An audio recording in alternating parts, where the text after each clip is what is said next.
vous êtes dans les actualités du comics, de l'industrie. Coupez, coupez. Oh là là, ça va pas, là, mais ça va pas. Alors écoute, c'est très bien que ton truc à toi, c'est les dessins, mais ça, même un enfant de CP, il arrive à le faire, à le lire quand même. Bon, alors, déjà, je suis pas venu là pour me faire pourrir. Oh là là. Ah, tu m'appelles en panique, là, en urgence, comme quoi je t'en dois une. Oh malheureux, dis pas ça, parce que entre tes yeux qui crient jupette et la tension sexuelle que j'installe à chaque fois que j'apparais, ils vont croire qu'on a fait du sale et que j'ai vu ton autre petit chauve, alors que pas du tout. Rock'n'Stone 2, c'est moi qui l'ai dessiné. Mais non, mais le dis pas ça. Eh oh, y a quelqu'un? Rentre Bruno, viens, voilà, voilà. Excusez-moi, je suis super à la bourre là. Mais il est là lui aussi là. Salut, Bah, ça va? Tu crois que t'es le seul à me devoir des services? Badass 3, c'est moi aussi. Ah bah, et alors les GT, moi je suis chaud là. Bah, je vois que tu es chaud, tu vas-y. Je suis bon? Qu'est-ce que t'en penses? On n'est pas à la hauteur, là. Je suis désolé les gars, vous êtes pas à la hauteur, vous êtes pas à la hauteur, hein. Non mais déjà, qu'est-ce qu'on fait là? Qu'est-ce qui se passe? Bah, il est où le commis? Mais il a disparu, ce con. C'est pas vrai. Je sais pas, il était assis là, il m'a dit je travaille, alors je sais Bah très oui, bien que c'est quand il va se mater son petit porno, hein, donc moi j'ai laissé faire, hein, je suis pas dans le RER, j'ai pas envie de voir des vieilles tubs ici, et quand je suis revenu, mais il était plus là. Voilà, alors il a dû sûrement stresser parce que c'est le JT 200 et il a dû s'enfuir comme tous les autres. En attendant, il faut des présentateurs et j'ai pensé à vous.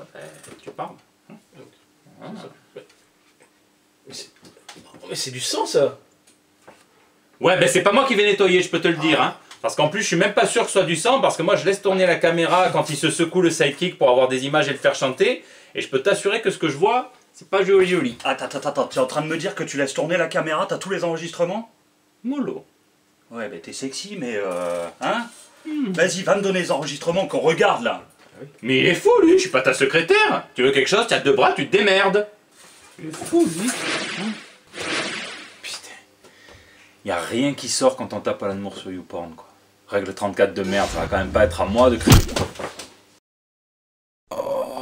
T'essaies même pas de t'enfuir, sinon je te tasse le gueule d'argile avec ma matraque. J'ai horreur des tarlouses. Qu'est-ce que c'est que ce bordel?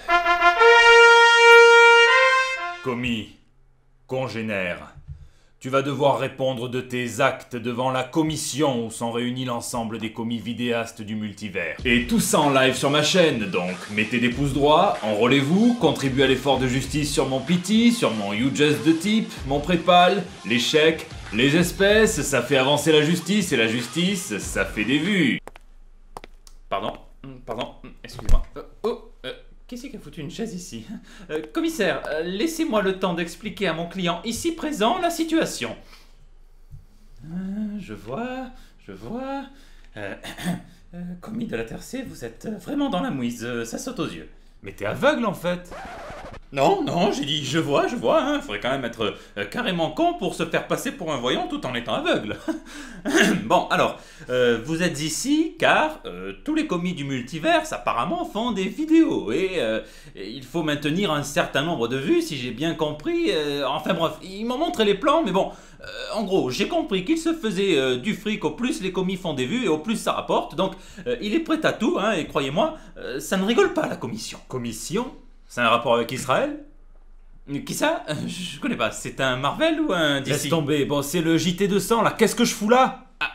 Tout le multiverse, vous êtes celui qui fait le moins de vues, qui a le moins d'abonnés, donc ça va chauffer pour vous, hein. Si vous vous redressez pas la barre, vous risquez de finir comme ce pauvre gars là-bas. Alan Moore. Allons mon enfant, ça va faire bientôt 4 ans et tu n'as toujours pas 1 million d'abonnés? On va te montrer comment faire, nous, on est des gentils, tu vas voir. J'appelle le communibar à la barre. Et ça rime les amis. Si ça c'est pas de la justice poétique, lâchez du fric, soyez juste. Déjà mec, tu vas monétiser tes vidéos, parce que c'est la base de YouTube, hein. Ça paie les accessoires, ça me paie l'alcool, parce que moi je me filme en train de regarder les films du MCU bourrés, et je les trouve géniaux, hein. J'ai appelé ça le Marvel Pompette. Et quand je veux dessouler, je regarde les films de DC. Ma meilleure vidéo, c'est Suicide Squad, mal monté, comme ton père. Ils ont voulu nous faire prendre de la piste pour de la bière, mais moi ça passe pas. Ah, mais lâchez-moi avec la monétisation. J'y passe des heures sur mes vidéos. Je vais pas récupérer des centimes de sociétés milliardaires et emmerder les 3 personnes qui n'ont pas Adblock avec des pubs sur lesquelles je n'ai aucun contrôle au début de mes vidéos. Ouh là là, tu vas fermer ta grande gueule, Émile Zola. Tu crois que t'as écrit j'accuse? Moi je vais écrire je t'encule. Et ça va être l'affaire Dreyfus si tu continues à te rebeller. Il a vraiment dit ça? Ouais. Ah, t'es aussi relou qu'une bière sans alcool, toi. L'argent appelle l'argent. Et tu deviendras important. Moi, j'ai l'État qui faisait passer ses campagnes anti-alcool avant mes vidéos. Qu'est-ce qu'on a ri avec les potes? Ce n'est pas négociable. À partir de maintenant, tu monétises tes vidéos. Tout travail mérite salaire. C'est pour ton bien qu'on fait ça. Mais je... Ferme-la et écoute. J'appelle le comignon à la barre. T'as vu, il a un point sur le t-shirt. Et alors? Non, rien. Comme ça? Oui, moi je suis un artiste. Je fais des tutos choupi pour rendre kawaii tous les personnages de comics. Le Punisher, Wolverine, Swamp Thing, Batman, Jean Grey, le Joker de Walt Flanagan. Avec ça, je cartonne chez les petits enfants et je cible aussi les plus vieux avec des tutos rasage pubien et testiculaire pour reproduire les logos de tes héros préférés au poil. Des millions de vues, hein. Et pour aller au milliard, je compte me lancer dans l'ASMR et le massage prostatique. Je suis pas pédé, moi. On sait. T'inquiète. Le but, c'est d'être sympathique à l'écran, faire que déborde d'amour pour toi le cœur des gens et te faire des thunes en demandant des financements sur Tipeee, sur Utip ou même dans la vraie vie. C'est pour ça que je cible à la fois les enfants qui ont le pouvoir sur le porte-monnaie des parents ou qui peuvent le voler et les adultes en quête de plaisir qui seraient prêts à tout pour y arriver. Mais bande de monomaniaques, les gens n'ont rien demandé à la base. Tu vas pas leur faire payer pour un truc qu'ils n'ont pas demandé. T'es trop mignon. Mais commence avec un Utip, c'est gratuit pour les gens. Alors je préfère encore accepter l'échec plutôt que de forcer les gens à s'abrutir devant des pubs pour gagner 4 centimes. Hein. Surtout que si c'est gratuit mais que moi je gagne de l'argent, ça veut dire que ce sont eux les produits. Hop. Toi, t'es soit un gauchiste, soit un bobo. Ou alors pire, t'es les deux. Tu dois bien manger, sale race. Et les steaks au soja, ton vin bio non alcoolisé, tes concerts de Christine and the Queens, c'est pas gratos non plus. Alors ferme ta gueule. Oui, ferme ta tanière à dents. Prends l'argent des abonnements. Sois plus intelligent. Je disparais. À partir d'aujourd'hui, tu es condamné à prendre l'argent de tes abonnés sous toutes les formes. J'appelle le comitoyen à la barre. 35 € l'intégrale de 200 pages, mais c'est scandaleux, on est où là? Il faut vraiment que je la lise. Je vais l'acheter sur Amazon. J'irai soutenir mon libraire indépendant en lui prenant quelques marque-pages. Et les Free Comic Book Day aussi, faut y penser. Mais c'est qui lui? Bah même moi je vois bien que c'est un duo. Ils font des vidéos? Oui, des débats sur la pop culture et l'agroécologie. Mais plus souvent sur la pop culture quand même.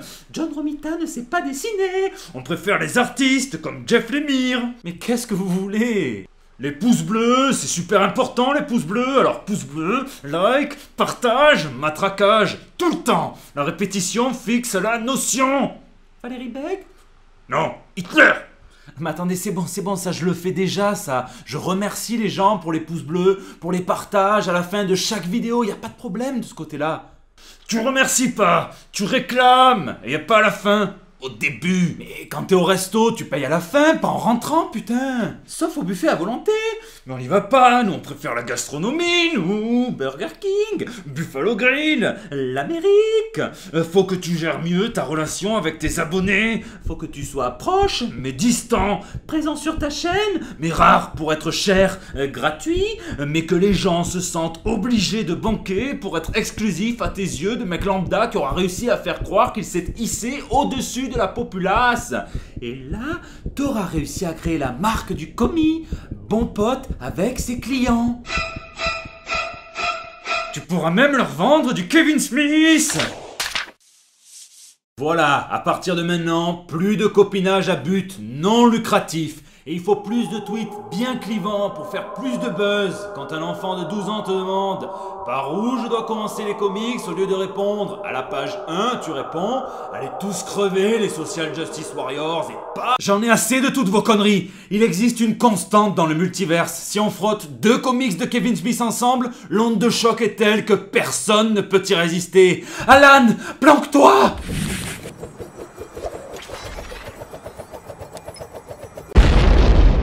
Alan, viens, t'es libre, je suis resté juste pour te sauver. C'est complètement fou, tu sais même pas à quel point j'adore tes comics. Swamp Thing, V pour Vendetta, Halo Jones, Watchmen. Je ne suis pas Alan Moore, je suis le commisérable. Je ne me suis jamais plié à leurs règles. Jamais. Ce monde est trop absurde. Waouh! Quelle aventure! Elle est passée où la secrétaire? À quelle heure il est? Il n'y a plus personne. Waouh, mais j'ai l'impression vraiment de...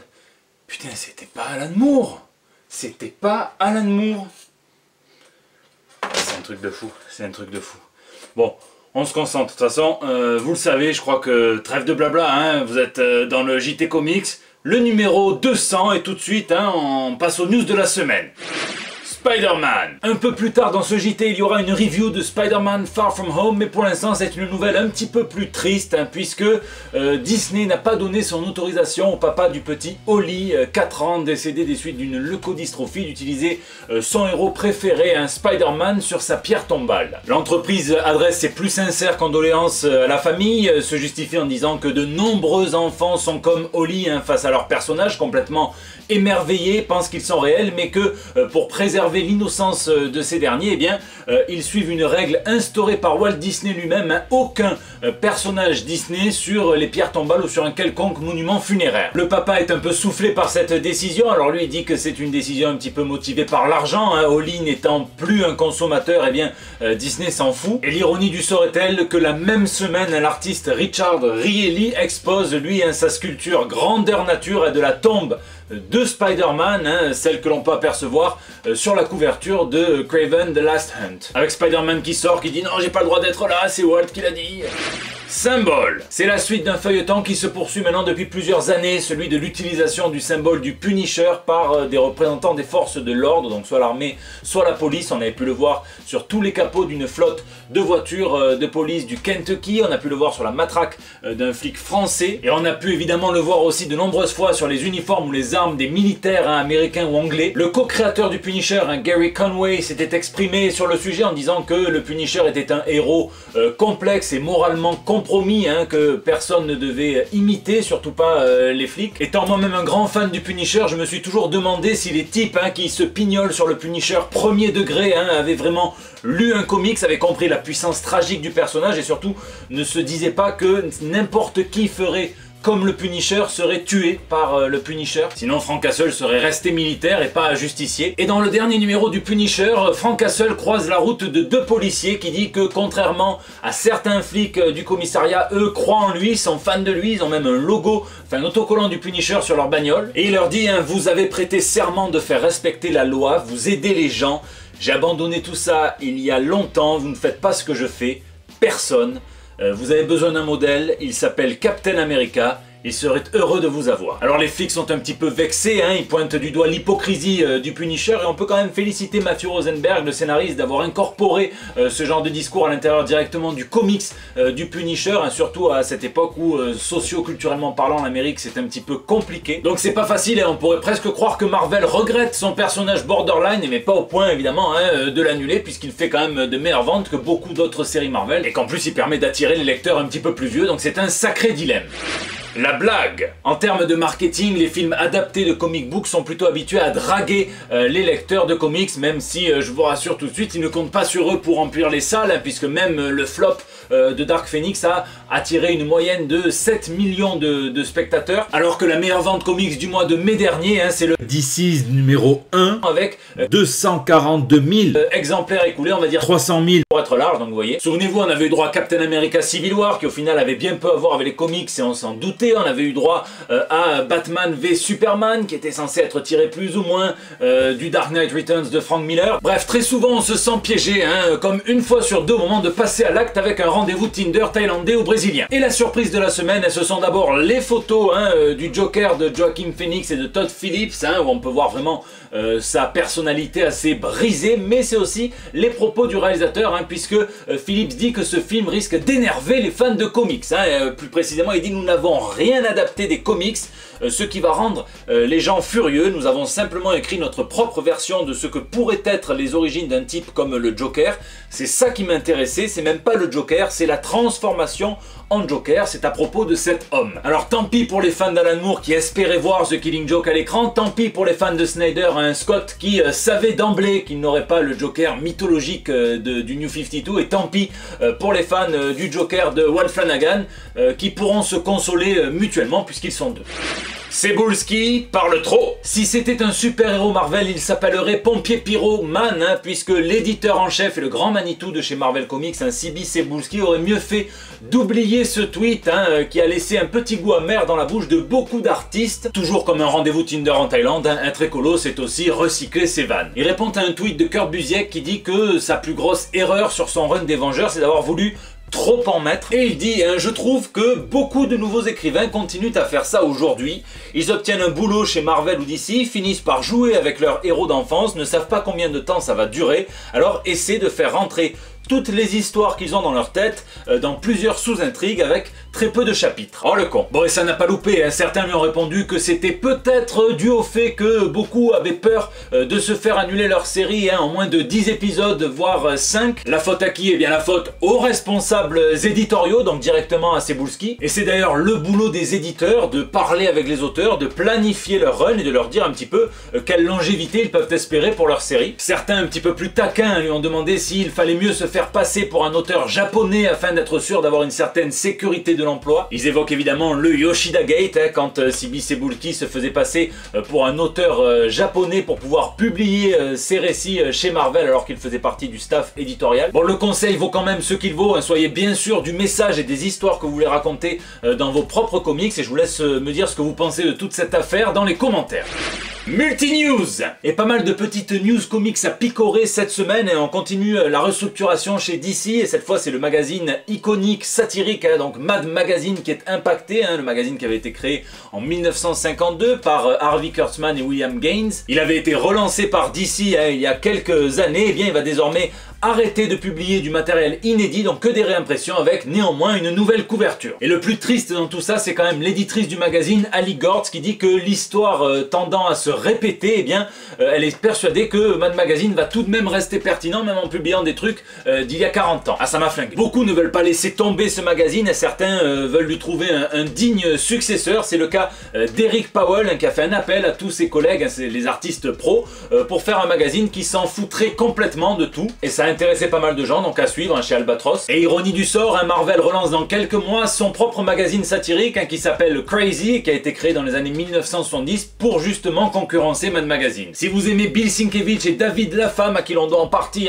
Straight Bullets, qui est publié en intégrale chez Delcourt Comics en France, alors vous ne pouvez pas passer à côté du PDF qu'ils mettent à disposition librement, puisqu'à la base c'était ce couple créatif qui était censé faire le Detective Comics 801 jusqu'au 814, 813, enfin 12 numéros, et que Bill Sienkiewicz ne pouvant plus s'engager sur la totalité du run, ils ont décidé d'engager un autre artiste, ils ont pris Ramon Bax et Nathan Messenger. Ça s'appelait City of Crime, l'ennemi c'était clairement Gotham City, et les décors de Bill Sienkiewicz sont clairement à tomber à la renverse. Je vous mets le lien dans la description. Au niveau des annonces, on apprend que Scott Snyder, Charles Soule et Giuseppe Camuncoli sortiront un comics chez Image. L'histoire c'est celle donc des États-Unis qui se sont emmurés pendant 30 ans et qui vont soudainement réouvrir la porte, laissant passer donc une expédition qui va aller voir ce que les États-Unis sont devenus. Putain, si les Indiens ils avaient eu l'idée de construire un mur de tipi, on n'en serait pas là. Sean Murphy sera le scénariste seulement donc d'une histoire sur Mr. Freeze qui sera illustrée par Klaus Jansson et mise en couleur par Matt Hollingsworth. On y voit l'Allemagne nazie, donc probablement un aperçu de la jeunesse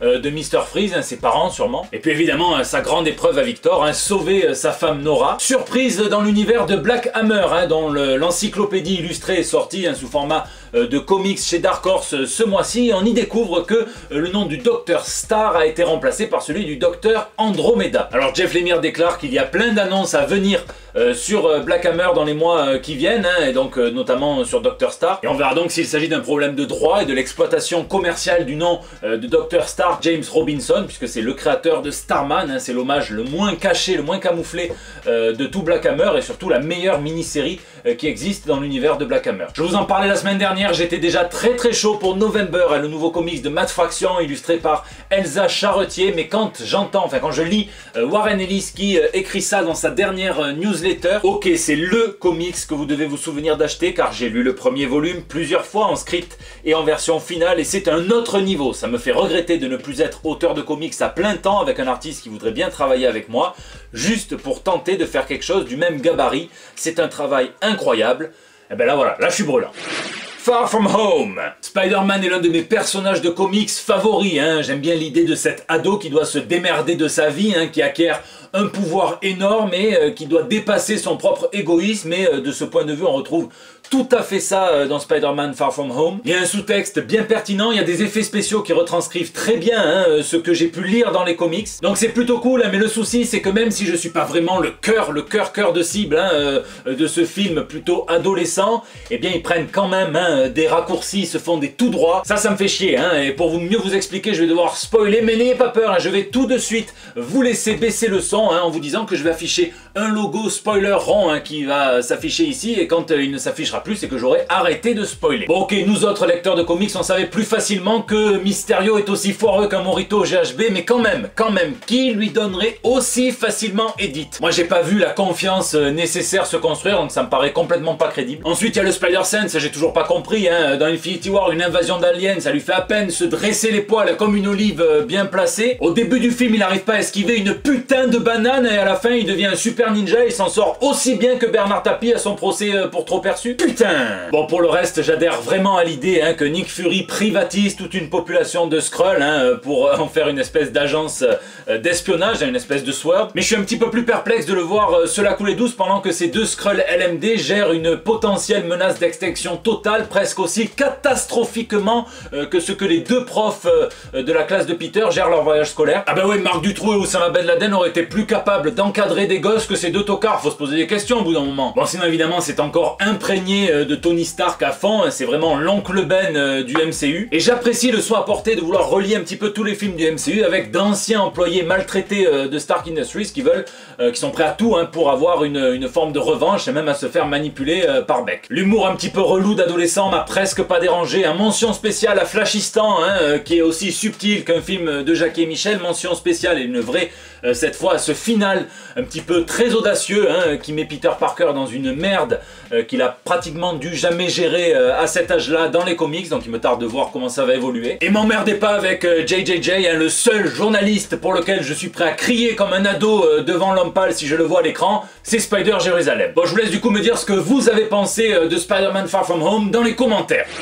Lisez, cette semaine je vous conseille de lire de fond en comble, hein, le compte Instagram, le site internet de mon ami Alexandre Sauzed qui a entièrement réalisé le court-métrage de 8 minutes 30 que vous pouvez voir en début de ce JT, hein, le court-métrage pour fêter le 200e. Et tout ça en très peu de temps, hein. Moi je suis allé le voir avec toutes mes idées, hein, il y a même pas 2 semaines. Il est ultra talentueux, hein, donc n'hésitez surtout pas à le suivre partout où vous pouvez, hein, sauf dans la rue parce que c'est flippant, ça vous le savez. Donc moi je le remercie vraiment du fond du cœur et n'hésitez pas à lui dire, hein, dans les commentaires si vous avez apprécié. Sinon évidemment j'ai pas eu le temps de lire grand chose cette semaine, j'ai lu l'histoire de Sienkiewicz dont je vous parlais, l'encyclopédie sur Black Hammer qui est très bien et ça m'a donné envie de relire du coup Black Hammer et surtout la mini-série sur Dr Star, hein, qui est un bijou. Enfin bref, dites-moi ce que vous avez lu et moi je me rattrape et on en reparle la semaine prochaine. C'est la fin de ce JT Comics, un JT particulier, le numéro 200, un giant size, hein, et je tiens à vous remercier d'avoir fait de ce rendez-vous du mercredi quelque chose d'aussi spécial. La semaine dernière vous étiez plus de 14 000 à nous suivre. suivre, on approche des 30 000 abonnés. D'ailleurs, il y aura une FAQ pour les 30 000 abonnés. Ça va bientôt faire 4 ans, c'est complètement fou cette aventure du commis, c'est que du bonheur. Donc merci à vous, hein, tous, hein, vous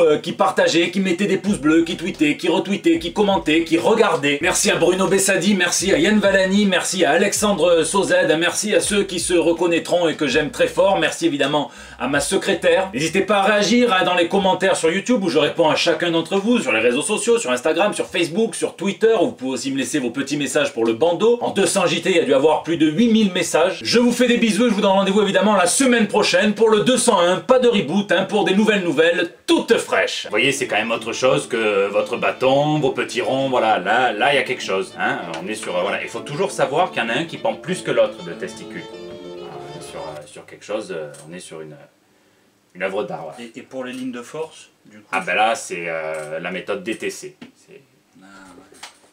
Et au niveau des proportions, tu as un petit conseil à donner? Il faut que tu puisses rentrer 10 prépuces, 3 quarts. Ah, ok. Voilà. Je note ça. Note. On va boire un coup. Ouais. Ce sera toujours plus intéressant qu'attendre ici le commis. Hein, voilà. Ça va. Tu regardes pas, toi.